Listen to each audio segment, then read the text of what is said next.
Marshall hosts Virginia Tech in the Joan this Saturday, and there are so many storylines in this one. First, the Charleston born and raised kid who played for Marshall for 3 years returns back to Huntington to play against his former team. Also, J.C. Price, the current associate head coach and D-line coach for the Hokies, spent 8 years on the coaching staff in Huntington for the Thundering Herd from 2012 to 2020. And lastly, the relationship between head coach Charles Huff and Tech head coach Brent Pry, a relationship that began back in 2011 at Vanderbilt. Pry working as the co-defensive coordinator and Huff in the early years of his coaching career. Both Pry and Huff then joined the coaching staff at Penn State in 2014. Pry was named the linebackers and assistant head coach, while Huff led the running backs. So Huff knows Pry's coaching style very well and says even though they're on a 2-game skid, if you watch the games, you can see they're only a handful of plays away from coming out on top.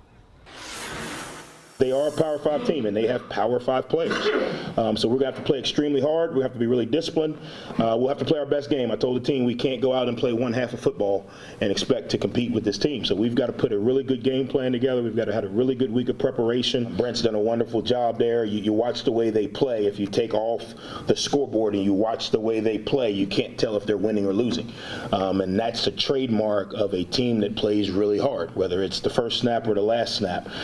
They play really hard. I know they'll be well coached. I know they'll be prepared. I know their record will not determine how they come into the Joan on Saturday. Virginia Tech also held their press conference today. You can tune in tonight at 11 o'clock to hear from the other side of the ball.